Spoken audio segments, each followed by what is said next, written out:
नमस्ते मुलांनो, वारणा विद्यालय ऑनलाईन सेशनमध्ये आपणा सर्वांचे स्वागत आहे. आपण व्हेरिएशन म्हणजे चलन हे प्रकरण पाहत आहोत. त्यातील काल आपण टाइम वर्क अँड स्पीड म्हणजेच काळ काम वेग हा भाग पाहत होतो. त्यातील आपण प्रॅक्टिस सेट 7.3 सोडवत होतो. त्यातले पहिले 2 क्वेश्चन्स आहेत ते आपण काल सोडवलेले आहेत. आज आपण तिसरा क्वेश्चन सोडवणार आहोत. बघा, तिसरा क्वेश्चन काय होता? 120 bags of half liter milk can be filled by a machine within 3 minutes. Find the time to fill such 1800 bags.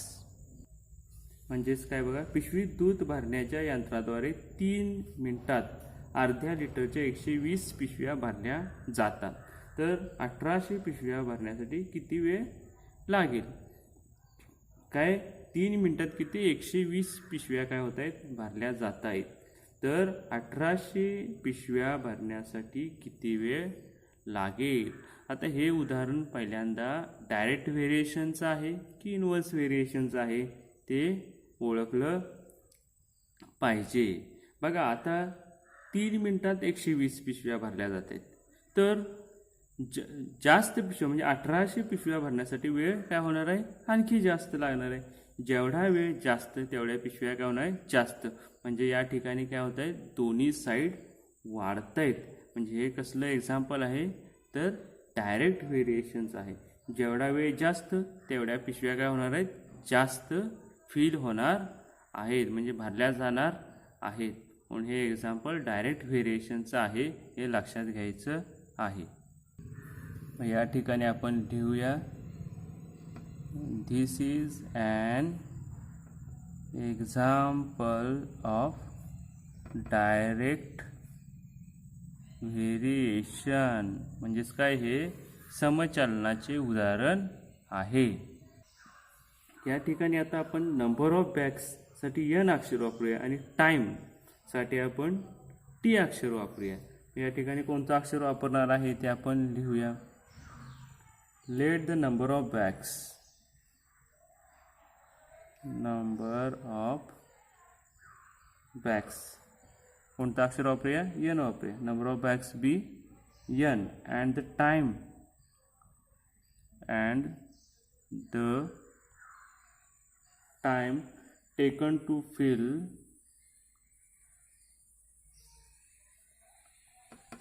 18 minutes.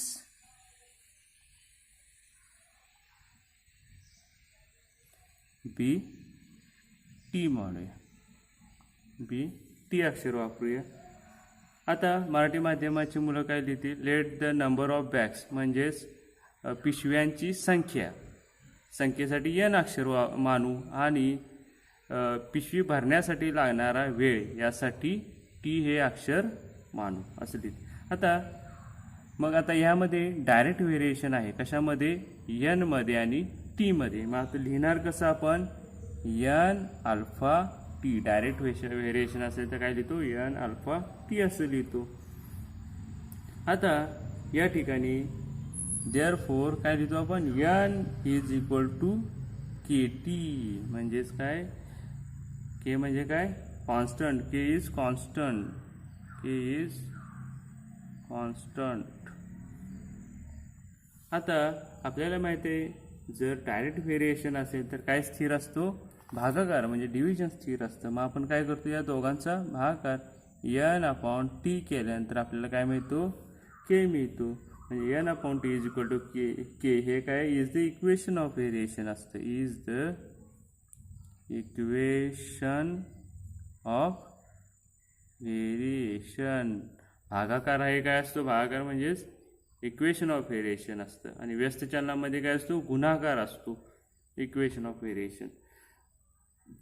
आता या ठिकाणी आपण किती घेतलेलं आहे बघा? When n is equal to 120 म्हणजे किती? पिशव्यांची संख्या 120 असेल तर टाईम किती लागतो? 3 मिनिट्स लागतात. किती मिनिटं लागतात? 3 मिनिट्स. मराठी माध्यमाची मुले इथे काय लिहितील?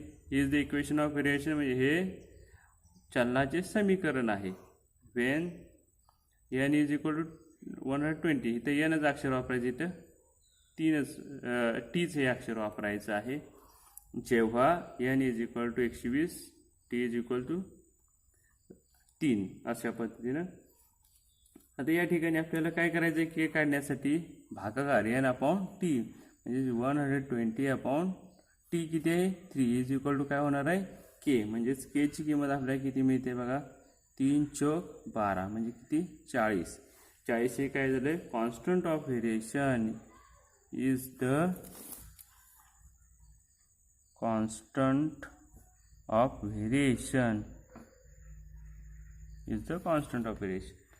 के कसा काढला या दोघांचा भागाकार करून.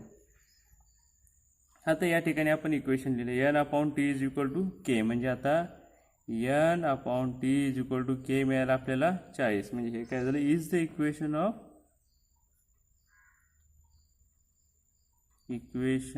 व्हेरिएशन असं लिहिणार हो. म्हणजे चलनाचं काय आहे समीकरण आहे, हा चलनाचा स्थिरांक आहे. आता इथं आपल्याला काय दिले नाव टी दिलेलं आहे, n दिलेलं आहे. किती 1800 पिशव्या असतील तर किती वेळ लागेल, मग टी किती लागेल ते काय करायचं आहे काढायचं आहे. बघा आता आपल्याला माहिती आहे इथं n upon T is equal to 40 म्हणजेच आता n किती आहे 1800 आहे आणि टी आपल्याला काय करायचं आहे काढायचं आहे आणि के आपल्याला माहिती आहे किती 40. आता टी कसा काढणार बघा आपल्याला माहिती आहे भागाकार असेल तर गुणाकार होतो म्हणजेच 1800 इज इक्वल टू 40 म्हणजे भागिले टी आहे ते काय होईल गुणिले टी होईल.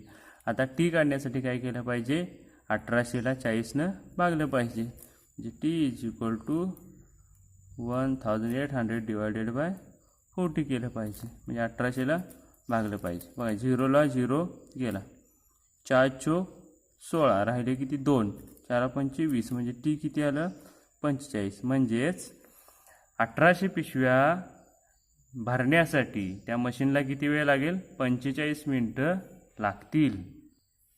इथं आपण लिहूया therefore 45 minutes to fill 1018 bags. आणि मराठी माध्यमामुळे काय लिहितील 1800 पिशव्या भरण्यासाठी 45 मिनिट लागतील. आता आपण चौथा क्वेश्चन बघूया. A car with speed 60 km/h takes 8 hours to travel some distance. What should be the increase in the speed if the same distance is to be covered in 7.5 hours? म्हणजेच काय बघा एका कारचा सरासरी वेग 60 km/तास असताना काही अंतर जाण्यास 8 तास लागतात. जर तेच अंतर 7.5 तासात कापायचे असेल कारचा सरासरी वेग किती वाढवावा. बघा काय कारचा वेग जर 60 km/तास म्हणजे पर हावर्स असेल एका तासात कार किती तास असेल 60 किलोमीटर या वेगाने जात असेल तर ठराविक अंतर जाण्यासाठी 8 तास काय होत आहेत लागत आहेत. तर तेच अंतर आपल्याला किती 8 तासाऐवजी किती 7.5 तासात जर कापायचं असेल तर त्या कारचा वेग काय होईल कितीने वाढवायला लागेल ते काढायचं आहे. आता एक कसलं उदाहरण आहे जर बघा कारचं काय केलं स्पीड वाढवला तर काय होईल कार आणखी लवकर पोहोचेल. आणखी स्पीड वाढवला आणखी लवकर म्हणजे काय होतंय जर एक साइड वाढली तर दुसरी साइड काय होते कमी होते. म्हणजे हे इन्व्हर्स व्हेरिएशनचे एक्झाम्पल आहे. या ठिकाणी आपण लिहूया धिस इज ॲन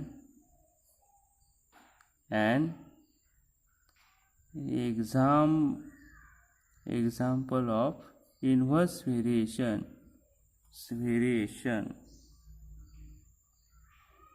म्हणजेच काय हे व्यस्त चलनाचे उदाहरण आहे. आता अक्षर वापरूया आपण स्पीड साठी काय करूया आपण x अक्षर वापरूया आणि डिस्टन्स साठी काय करूया आपण t अक्षर वापरूया. मग इथे लिहूया आपण अक्षर कोणतं वापरणार आहोत ते. Let the speed of the car b x s स्पीडसाठी काय होईल s and time taken to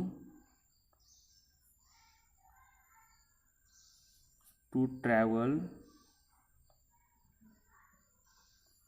some distance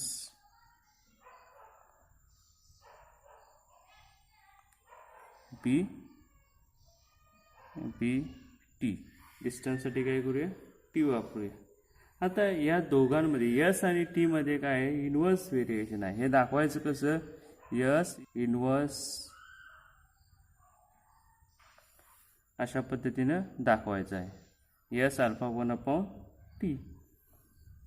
आता आपल्याला माहिती आहे देअरफॉर काय केलं पाहिजे आपण S into T is equal to काय असणार आहे के. गुणाकार काय असतो स्थिर असतो. Is the equation of variation. हे काय इक्वेशन ऑफ व्हेरिएशन आहे. कधी आता या ठिकाणी आपण बघा वेन एस दिले आपल्याला काय जर 60चं स्पीड असेल तर ते कारला किती वेळ लागतोय 8 तास लागतात. तर यावरून आपण काय करूया के काढूया. बघा के काय करायचं एस इंटू टी करायचं आहे इज इक्वल टू के म्हणजे किती 60 इंटू 8 इज इक्वल टू काय असणार आहे के असणार आहे. के किती येतोय बघा 8 0 0 8 संग 48 म्हणजे के येतो किती येतोय 480. Is the constant of variation. Is the constant of variation. Constant of variation आहे. आता इक्वेशन काय होईल s into T is equal to k म्हणजेच s into T is equal to k ची किंमत आपल्याला 480 मिळालेली आहे. Is the equation of variation. Variation झालेली आहे. बघा आता या ठिकाणी आपल्याला टी 7.5 दिले. नावात इथं टी दिलेला आहे 7.5 आवर्स म्हणजेच किती 7.5 7.5 तास म्हणजे काय 7.5 तास. आता या ठिकाणी आपण टी 7.5 घ्यायचा आहे बघा. S into T is equal to 480.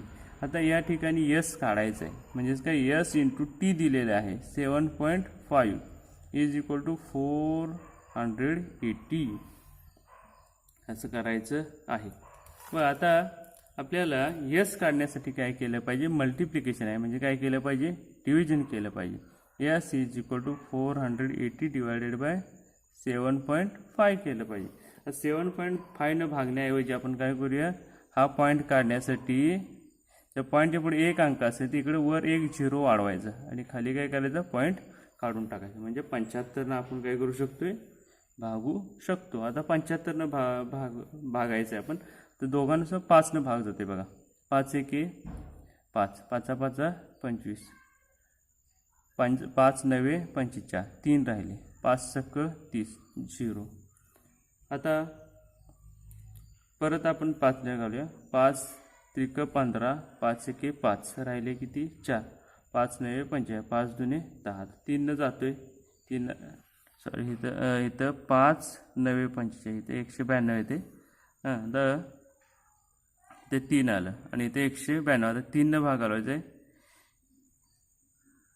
3 संग 18 3 चौक 12 म्हणजे किती आलं 64 येते बघा. म्हणजे यस किती आलं 64 आलेला आहे. म्हणजेच जर 7.5 तासात पोचायचं असेल तर आपल्याला ताशी वेग किती पाहिजे 64 किलोमीटर पाहिजे. म्हणजे 8 तासात पोचायचं असेल तर 60च्या स्पीडनं 8 तासात पोचते. तर 7.5 64च्या स्पीडनं काय होते 7.5 तासात पोचते. म्हणजेच कितीनं स्पीड वाढवलं पाहिजे तर अजून 4 स्पीड काय केलं पाहिजे 64 म्हणजे किती 60पेक्षा काय करायला लागते 4 किलोमीटरनं स्पीड काय करायला लागते वाढवावं लागते. आता म्हणजे काय कितीनं वाढवायला पाहिजे देअरफॉर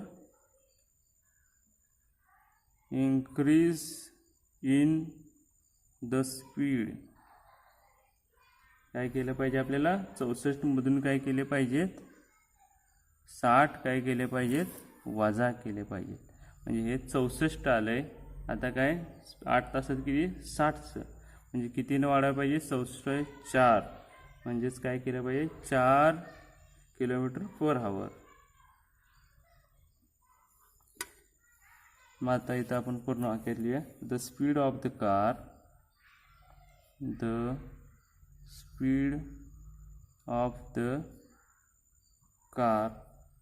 should be increased